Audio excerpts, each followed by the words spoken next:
Hi guys and hi ka-Jerseyfied negosyante! Panibagong araw at panibagong recipe ang ating ibabahagi sa inyo kasama ang ating Jersey Condensed Creamer. Sa ngayon nga ay gagawa tayo ng napakasarap na leche flan. At para naman kakaiba ang ating recipe ngayon dahil lalagyan natin ito ng ating napakasarap na Royal True Orange. Tara na at simulan na natin ang pagluto.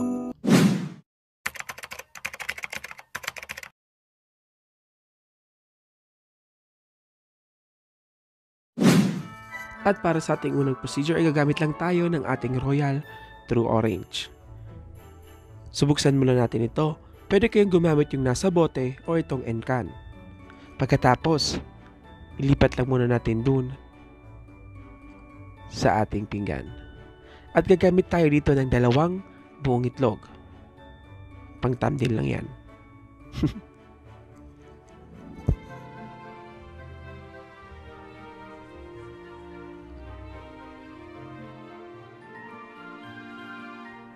So yan na guys, sa isang mixing bowl nga ay magluluto na tayo. Maglagay muna tayo ng 2 buong itlog. 3 buong itlog pala. So yan guys, whole egg ang ating ilalagay dito. Pagkatapos, maglagay na tayo ng 1 cup ng ating Royal True Orange. Ilagay natin dun sa ating itlog. Pagkatapos, beat lang natin ito gamit ang ating wire whisk. Kung wala kayong wire whisk ay pwede naman yung tinidor na lang. Siguraduhin lang natin na well combined yung ating itlog at ang ating royal.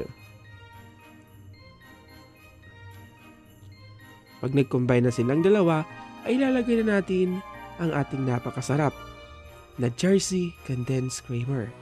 Subuksan muna natin ito. Nagamit lang tayo ng ating can opener. Dahil chance sira na siya. So gamit na lang tayo ng kutsilyo. So ayan guys, meron nagtatanong na parehas lang ba ang Jersey Condensed Creamer sa Jersey Condensed Milk? Yes po, parehas na parehas lang po. Ayan guys, available na nga sa lahat ng leading supermarket store ang ating Jersey Condensed Creamer. Pagkatapos, ibuhos lang natin ang 1 can ng ating Jersey Condensed Creamer sa ating mixture kanina. And then, mix lang natin ito hanggang mag-combine yung 3 nating ingredients.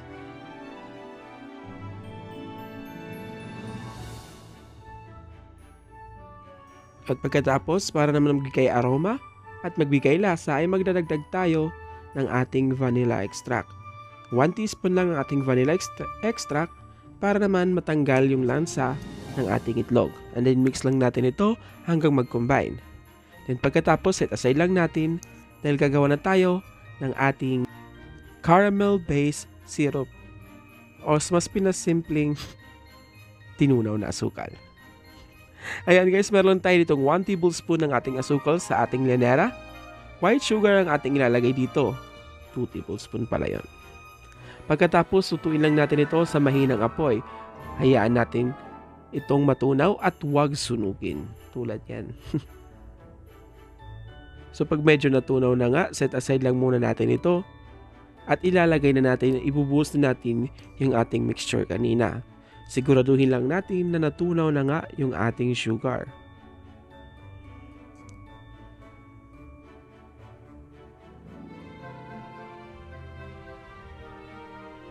So ayan guys, wag na wag yung susunugin dahil magiging mapait yung ating caramel-based syrup.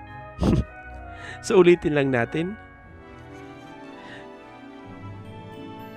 So ayan guys, mas maganda kung white sugar ang ating ilalagay dito kaysa sa brown sugar dahil ang white sugar ay mabilis matunaw dahil mas sobrang pino ito kaysa dun sa ating brown sugar.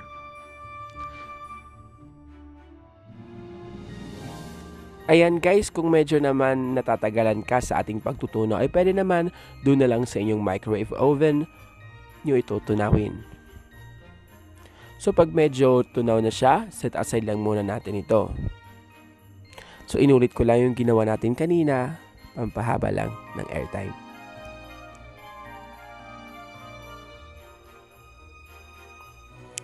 Pagkatapos ay ibubuhos na natin dito yung ating mixture kanina. So ito na nga guys, 2 yanera ang ating linagay dito. So kung makikita nyo sa isang yanera ay medyo sunog. Okay lang yan. Pagkatapos, ibuhos na natin ang ating mixture. So, 2 cups ng ating mixture ang ating ilalagay dito. Hanggang mapuno na nga yung ating llanera. And then, lulutuin lang natin ito gamit yung ating steamer. Ayan guys, yung normal na pagluto lang ng ating leche flan ang ating gagawin dito. So, lulutuin lang natin ito ng 60 minutes or 1 hour. Depende na lang kung luto na nga.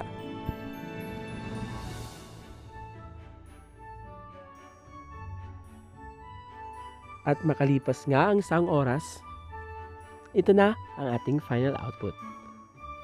Ayan guys, sa isang pinggan, ilipat lang natin yung ating leche flan. So siguraduhin lang natin, natanggal na natin yung gilid gamit yung ating toothpick o yung ating barbecue stick. Pagkatapos, tap lang natin ito para makita natin yung ating final output. Tulad nito. Tadaan! Diba? Yan yung sunog kanina na ginawa natin na ang ating caramel-based syrup. Ayan guys, mas masarap i-serve ang ating royal leche flan kapag malamig ito. Kaya, chill lang muna ito overnight or sa ating freezer ng 2 hours.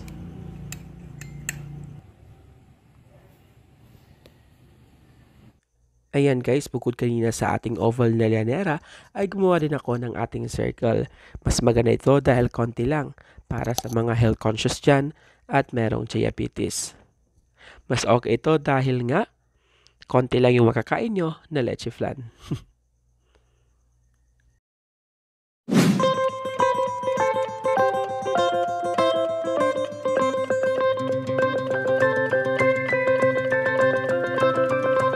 At ito na nga guys, ang ating napakasarap na royal leche flan.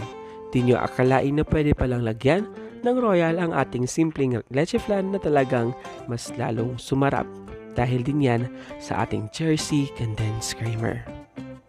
At ayan guys, maraming salamat sa panonood.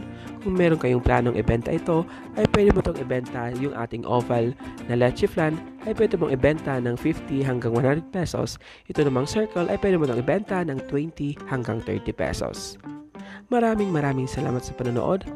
Huwag mong kalimutan mag-like and subscribe and hit notification bell para update ka sa ating mga daily uploads. Thank you for watching and God bless.